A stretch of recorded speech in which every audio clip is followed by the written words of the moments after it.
Halo, assalamualaikum warahmatullahi wabarakatuh. Hai Besti Takana, senang sekali saya Kakak Esti di sini akan berbagi ilmu make up kembali. Wajah klien aku ini sudah dibersihkan dan sudah di skin prep menggunakan serum dan moisturizer. Nah, Kakak Esti menggunakan foundation tahap pertama yang ditap-tap menggunakan jari supaya masuk ke dalam pori-pori wajah klien kita ya. Dan ini foundation tahap pertamanya itu nggak dibakar ya, tapi langsung aja diaplikasikan ke kulit wajah klien. Nah, untuk foundation itu sendiri jangan lupa kita lihat-lihat dulu wajah klien ini apakah berjerawat, apakah kering, apakah berminyak, ataukah normal, ataukah dengan kulit yang sensitif. Jadi pemilihan foundation tahap pertama ini juga sangat diperlukan loh. Nah, kenapa sih harus menggunakan jari ya? Karena tangan kita ini hangat. Itu bagus sekali supaya meresap dan lebih masuk ke dalam pori-pori wajah klien. Dan juga supaya lebih menempel ya.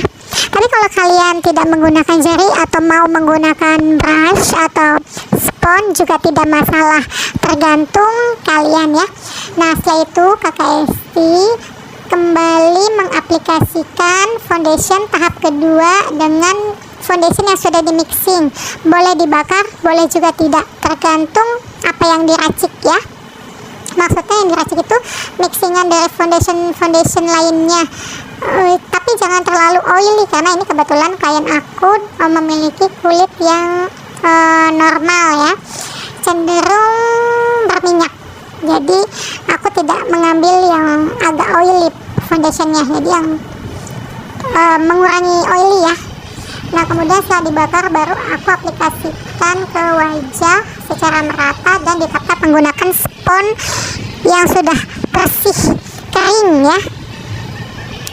Kalau mau dibasahin sponsnya juga tidak masalah, tidak apa-apa, bebas, tergantung teknik kalian masing-masing ya, nyamannya di mana silahkan.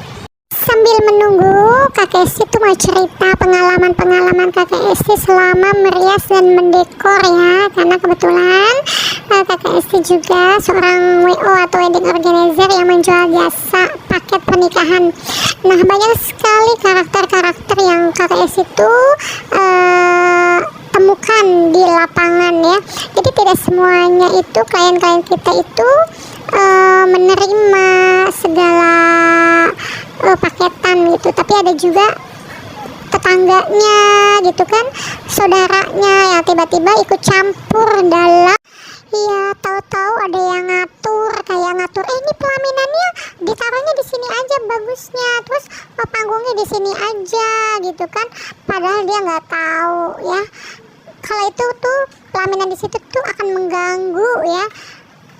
Terus panggung musik juga di dekat depan pelaminan itu kan akan mengganggu aktivitas fotografer yang akan mendokumentasikan, dan itu juga nggak pantas juga dilihatnya ya kan. Terus ada juga tetangga-tetangga yang sosok jadi pahlawan lah, sosok jadi WO lah, tahu segala hal lah, padahal kan mereka tuh nggak tahu menau. Ada beberapa yang mungkin yang tahu, yang sudah mungkin pengalaman juga, tapi ada juga kan yang sosok tahu, padahal kan yang so tahu itu yang sangat berbahaya sebenarnya. Artinya berbahaya itu ya akan mengecohkan semuanya, jadi semuanya akan berantakan gitu kan. Banyak hal juga yang ditemukan di lapangan selain orang-orang yang sok ngerti, sok tahu dan sok paham dengan dunia perwedingan, ikut campur masalah perpaketan perwedingan. Misalnya kayak, kok ini tendanya cuma segini sih, tetangganya tiba-tiba ikut campur atau saudaranya tiba-tiba ikut campur, ini kok pendek banget sih ini, padahal dia nggak tahu paketan apa yang dipilih oleh si klien. Karena kan kita sebagai WO itu tidak mungkin kan bilang ini dia paketan sekian, kan enggak, itu sama aja menjatuhkan reputasi si klien. Oh, tidak mungkin kita akan lakukan seperti itu. Jadi kita diam, kita bilang aja, maaf kak, maaf bu, maaf pak, ini sesuai paketan yang dipilih oleh klien. Nah, seperti itu sebenarnya kita seorang yang bijak untuk mengambil sikap yang netral ya, supaya tidak ada tidak ada pergesekan antara kita WO atau juga kepada tetangganya atau saudaranya. Jadi kita lebih baik menjelaskan seperti itu. Tapi ada juga yang memang ikut campur lagi dalam hal ini nanti itu apa namanya, dirias-rias ya, yang pada jadi pakai apa prasmanan gitu, dirias kan. Ya kita jelaskan, maaf Bu, ini kan tidak termasuk paketan. Jadi kalau misalnya ada penambahan di luar paket, itu nanti bisa konfirmasi aja ke klien kita gitu, ke pengantennya gitu ya. Jadi kita harus menjelaskan sedetailnya. Ya itulah, memang kadang-kadang ada orang-orang yang sok tahu, sok paham, sok ngerti, atau ingin mengajari kita, padahal yang ngajarin kita itu belum tentu paham dunia perwedingan. Dia ngambil paketan berapa, ini berapa, masa kita harus ngasih tahu sih? Itu sama aja menjatuhkan derajat dan martabat si klien. Nggak mungkin kita ngasih tahu, oh dia ngambil paket murah, nggak mungkin kan kita kasih tahu itu gitu kan. Malah kita pengennya si klien itu terlihat dia ngambil paketan yang luar biasa, yang mewah gitu kan. Tapi ya mau bagaimanapun kita harus menghormati klien, karena kita yang sudah dipercaya untuk menjadi WO-nya, karena dia ngambil paketan pernikahan kepada kita. Nah ini juga jadi pelajaran juga buat teman-teman mungkin yang pernah ketemu dengan orang-orang seperti itu. Ya kita harus pintar menjelaskannya, jangan sampai kita terlihat bodoh di hadapannya gitu. Jadi kita harus terlihat santuy ya menjelaskannya, jangan sampai kita terlihat gagap. Kalau semakin kita kelihatan gagap, kita semakin di ojok-ojok sama tetangganya atau saudaranya itu. Oh ini kok biasanya kan ada juga nih kayak gini nih. Ini harus hati-hati nih sebagai WO juga ya. Jadi aku kasih tahu nih, kadang-kadang ada yang juga yang gini. Itu tetangga aku kemarin paketan-paketan kayak gini udah termasuk loh, ada udah sama rias pasanan, tendanya panjang, terus ini kayak gini, ini kayak gitu, no kayak gonong gitu kan. Dalam hati, ya iyalah, itu klien lu tetangganya itu dulu ngambil paketan yang berapa kali, ya jangan disamain dong sama yang di sini. Dalam hati kan, ya kan kita harus menjelaskan juga sama mereka, maaf Pak, maaf Bu, setiap paketan di daerah-daerah itu sangat berbeda, tidak semuanya sama, jadi sesuai dengan keuangan si klien. Jadi kalau memang dia pengen ngambil paketan yang sederhana, ya begini. Kalau dia mau paketan ngambil yang mewah, ya mungkin sudah lengkap gitu kan. Ya kita harus memberikan edukasi kepada orang-orang tersebut yang memang kadang-kadang suka membedakan WO yang satu dengan yang lainnya. Camkan itu, harus hati-hati kalau ketemu orang-orang seperti itu. Oke deh, nanti ceritanya aku sambung lagi ya. Dan kali ini aku lagi ngasih atau mengaplikasikan bedak tabur kepada wajah klien. Jadi kalau foundationnya sudah matang, baru kita aplikasikan. Jangan sampai foundation masih basah kita aplikasikan, nanti jadinya longsor, nggak kuat. Tapi kalau foundation yang sudah matang, sudah ngeset, udah agak kering, baru kita aplikasikan. Nah itu kuncinya supaya tahan lama dan awet. Jadi kalau untuk pemakaian bedak tabur itu nggak boleh pelit-pelit, harus sebanyak-banyaknya ya. Kenapa? Supaya lebih setting makeupnya lebih ngunci gitu. Nah ini supaya lebih tahan lama, awet, dan tidak gampang longsor atau luntur ya. Nanti setelah bedak tabur ini baru kalian boleh mengaplikasikannya dengan bedak padat. Bedak padat juga boleh menggunakan brush atau juga dengan spons, terserah kalian, bebas.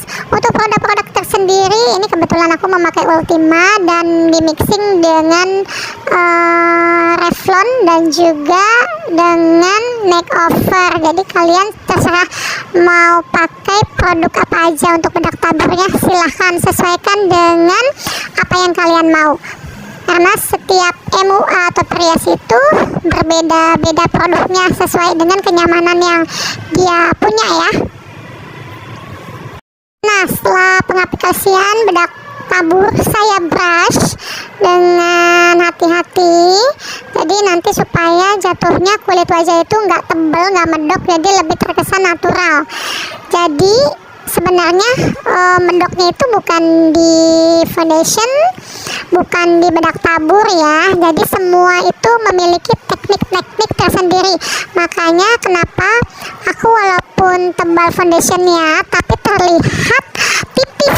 Nah itu tekniknya, ada cara dan tekniknya seperti itu.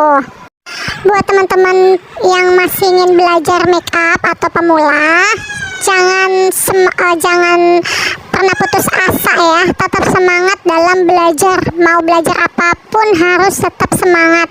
Pokoknya ikhtiar, berusaha, yakin seyakin-yakinnya bahwa kamu bisa menjadi sukses ya. Oke guys, di sini aku sudah mengaplikasikan bedak taburnya. Sekarang kita aplikasikan dengan bedak padatnya ya. Nah, setelah kita gunakan bedak padat, sudah kita aplikasikan ke seluruh wajah. Sekarang aku mau beralih ke peralisan. Nah, di sini teman-teman, mungkin teman-teman ada yang pernah untuk merapikan bagian alis. Artinya agak dikerok, tapi dikeroknya itu cuma bagian bawah alis. Jadi merapihkan bulu-bulu kecil-kecilnya itu supaya tidak mengganggu pada saat concealer. Nah, kalau aku sukanya merapikan bagian alis, bagian bulu bulu alisnya dirapihkan gitu ya, supaya pada saat concealer itu nggak terlalu ini banget ya, terlalu tebal gitu.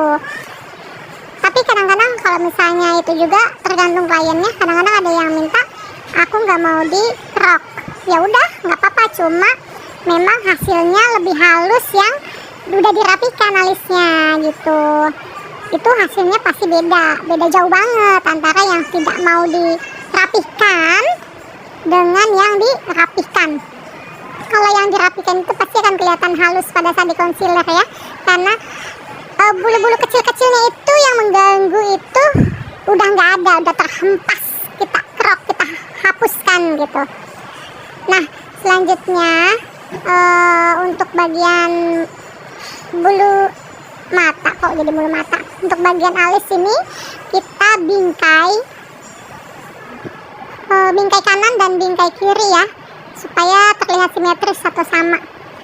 Sebenarnya alis ini memang bukan kakak adik, pasti ada yang naik dikit, ada yang turun dikit, nggak sama. Tapi kita sebagai perias, sebagai MUA harus mensiasatinya supaya terlihat lebih simetris atau sama kanan dan kiri, walaupun tidak selalu atau tidak mestinya untuk selalu sama, tapi setidaknya kita meminimalis supaya lebih simetris dan terlihat bagus. Seperti biasa, setelah aku bingkai, kemudian aku isi dengan eyeshadow.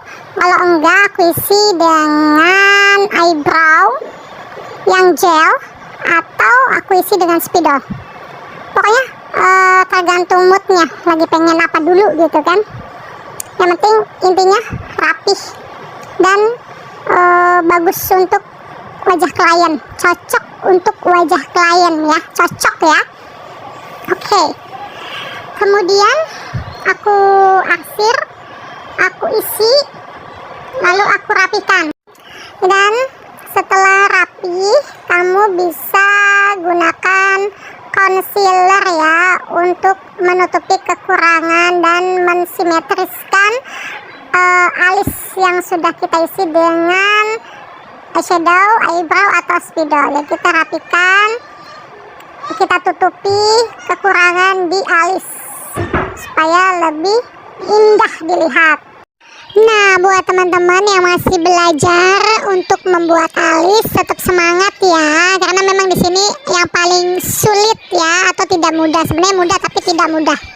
Sambil menunggu alis jadi, aku pengen cerita sedikit pengalaman aku buat teman-teman semuanya, terutama untuk teman-teman yang berada di perweddingan seperti WO, catering, MUA, dan lain-lain.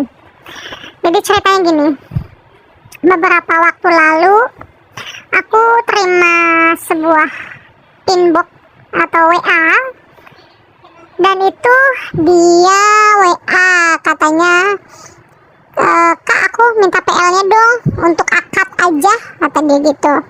Oke, aku kasih PL untuk akad aja.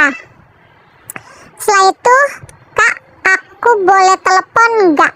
Oke, silahkan kalau mau telepon, aku bilang gitu kan.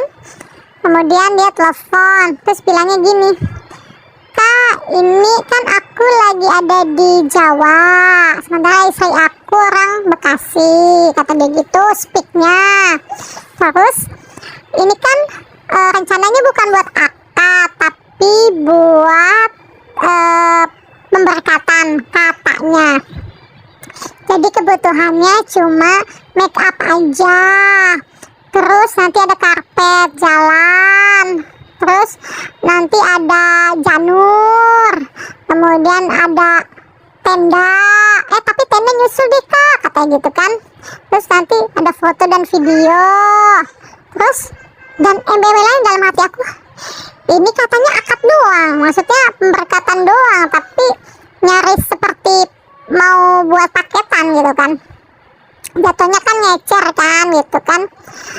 Oh iya Kak, sekalian deh sama cateringnya untuk 100 undangan gitu kan, dan lain-lain. Oke deh, aku kasih dengan harga di atas rata-rata, bukan kayak paketan gitu kan. Contohnya aja aku kasih misalnya udah semuanya total 17 juta deh Kak gitu kan. Udah sama catering gitu kan. Umpamanya nih, ini aku kasih umpamanya doang nih ya, 17 juta. Terus kata dia, oke Kak, aku kabarin keluarga aku dulu ya. Momen later, kemudian setelah beberapa saat dia WA aku lagi, Kak, kata keluarga aku, oke, Kakak boleh kirim nomor rekening nggak buat aku transfer DP-nya. Dia bilang begitu kan. Tapi aku nggak jadi pakai catering Kakak gitu, karena aku udah ada catering sendiri gitu kan. Ya udah, aku totalin lagi dong, nggak pakai catering misalkan ya udah Kak, ini 10 juta. Ya udah nggak apa-apa Kak, dia bilang begitu. Kok ini orang nggak ada itunya ya, maksudnya nggak nawar nggak apa, tiba-tiba oke, dia bilang gitu kan. Ya udah, aku kasih nomor rekening. Kemudian dia langsung ngirim gitu kan. Kan kalau namanya BCA mutasinya ada dong di HP kita kan, M-banking kan, pakai M-banking. Itu nggak ada yang masuk tuh. Terus aku bilang, misalnya dia DP sekitar 5 juta. Terus dia bilang gini, Kak maaf, aku udah transfer, tapi aku kelebihan transfer. Yang 3 juta itu harusnya buat catering, jadi buat kakak itu aku kasih DP 2 juta, kata dia gitu. Terus aku bilang, Kak, mohon maaf, ini di mutasi BC aku tidak ada apapun yang masuk, aku bilang begitu. Karena kebetulan di rekening aku jumlahnya saldonya aku tahu gitu kan, nggak banyak gitulah gitu kan. Jadi kalau misalnya ada lebihan, berarti misalnya kalau di saldo aku sekian, kalau ditambah 5 juta kan sekian. Nah ini nggak ada tuh menambah-nambah gitu kan. Nah aku mulai curiga. Terus aku tanya sama kakak aku kan yang di sebelah rumah aku. Terus dia bilang, coba tanya, kata dia, di ini lagi, kata dia, coba mutasinya dong dari dia mana gitu. Terus aku bilang, Kak, kirimin dong itunya, mutasi dari kakak mana, dia bilang gitu. Terus dikirim sama dia mutasinya, tapi nggak sampai full dia ngeliatinnya. Ini Kak sudah, dia bilang gitu. Terus kata kakakku, bohong itu, dia tuh orang bohong, nggak mungkin, namanya BCA mau 1 detik pun 2 detik itu kalau dikirim tuh langsung masuk. Coba WA lagi tuh orang, katanya suruh kirimin apa namanya, apa kata dia, rekening orang, tanya ke banknya dia, yang dia itu, kata dia. Terus aku bilang, Kak, minta rekening koran dari bank asal usul kakak deh, kirim transfer ke aku kalau misalnya kakak udah kirim ke aku, gitu. Terus dia nggak balas tuh, kalau terus aku bilang kalau enggak aku yang telepon Bang BC aku ya gitu. Terus dia nggak balas juga, nggak balas tuh. Ya pas dari situ aja aku udah tahu kalau dia ternyata mau nipu gitu. Jadi pengalaman adalah penipuan modus memesan WO tapi pura-puranya kirimnya kelebihan. Jadi minta balik, padahal dia nggak pernah ngirim apa spesial pun gitu. Makanya kita memang harus punya yang namanya M-Banking, itu penting banget teman-teman ya. Jangan sampai nanti ada kejadian serupa, kalian ketemu dengan kejadian seperti ini, kalian ketipu malah rugi puluhan juta rupiah. Ngenes nggak? Ngenes banget. Oke ya, jadi seperti ini pengalamannya supaya kalian tidak mengalaminya ya. Ya alhamdulillah untungnya aku buru-buru. Jangan sampai kita kena hipnotis, karena lewat telepon pun bisa terhipnotis ya guys. Jadi harus hati-hati. Nah segitu ceritanya. Sekarang kita lanjut ke bagian eyeshadow, dimana aku selalu memilih yang muda terlebih dahulu warnanya. Setelah itu baru kita pilih yang tua. Jadi ada gradasi antara yang muda dan yang tua, disatukan menjadi sesuatu yang indah. Nah supaya nggak ngeblok pada saat pertama kalian mengaplikasikannya, itu di baurnya di arah memutar ya, diputar itu diputar gitu dengan brush ya. Setelah agak sedikit berbaur baru kita aplikasikan yang tua juga sama dibaurkan kembali ya. Nah setelah itu kita bikin yang namanya eyeliner di bagian dekat bulu mata, supaya pada saat kita pasang bulu mata lebih terlihat natural. Nah aku di sini bikin jahit mata ngambang, jadi nggak terlalu ngejigrak ke atas ya, jadi ngambang aja gitu. Kalau ngambang itu aku sukanya supaya nggak terlalu ngejigrak banget bulu matanya sampai ke alis, kan ada kan sampai ke atas banget. Nah, aku nggak suka, jadi aku lebih suka setengah, jadi lebih indah kelihatannya gitu. Jadi aku buat 3 lapis bulu mata, dan 3-tiganya itu tipis dan nggak berasa berat ya, karena apa ya, ada tekniknya ya. Makanya untuk setiap detailnya itu harus punya teknik. Kalian harus banyak berlatih dan berlatih, belajar. Jangan pernah bosan untuk belajar dan bertanya. Yang sudah senior pun juga sama, tetap belajar, apalagi yang junior. Jadi sebenarnya tidak ada senior, tidak ada junior, mau tua mau muda semua belajar, karena belajar itu sampai kita tua, dan bahkan sampai ajal kita tetap belajar. Belajar sampai akhir hayat kita lah, gitu lah ya, tetap belajar. Mau belajar agama, belajar apapun, semua tetap belajar. Nah setelah itu, setelah bagian bulu mata selesai, aku kadang-kadang suka pakai spot mata. Nah kalau spot mata itu kadang aku kasih lem, kadang tidak, tapi tergantung dengan situasi dan kondisi ya. Kalau memungkinkan untuk dilem kita lem, kalau memungkinkan tidak dilem atau disemprot dengan air saja cukup, selesai, tidak apa-apa. Mau pakai glitter, mau pakai apa juga oke. Kemudian kita lanjut dengan blush on. Kalian pilih blush on, mau yang peach, mau yang pink, mau yang apa aja boleh, suka-suka kalian ya. Karena kan setiap MUA memiliki karakter yang berbeda, kemudian memiliki sesuatu yang dia inginkan, konsepnya makeupnya seperti apa, kayak itu selera ya, selera masing-masing MUA itu beda-beda ya. Kemudian jangan lupa pasang bulu mata bawah, habis itu pasang lipstick ya. Lipsticknya biasanya kalau akad tuh pengennya yang nude, tapi ada juga yang pengennya merah, jadi harus ditanyakan terlebih dahulu kepada klien, Kak ini mau lipstick warna apa, misalnya Kak di ombre aja, atau Kak satu warna aja tapi warna nude gitu misalnya. Atau memang kalau misalnya dia bilang ya udah terserah kakak yang bagusnya aja deh, itu bisa juga, alhamdulillah ya. Nah untuk bagian lipstick ini memang agak rawan juga, karena kadang-kadang ada yang belepotan, ada yang nggak sama, atau ada yang terlihat malah jadi gimana gitu ya. Jadi tekniknya sebenarnya ada juga, makanya aku bilang belajar dan terus belajar, berlatih tangan kita untuk setiap detailnya, mata, alis, bibir, pipi, dan lain-lain itu harus detail, karena pada saat foto itu akan kelihatan sekali teknik kita dalam melukis wajah klien kita, itu akan ketahuannya itu di pas akhir foto ya. Oke, di akhir makeup aku ini nanti aku pasang suntiang. Jadi buat teman-teman jangan beranjak kemana-mana, tetap simak karena nanti kita akan pasang suntiang ya di akhir makeup aku. Jadi tetap standby.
Go.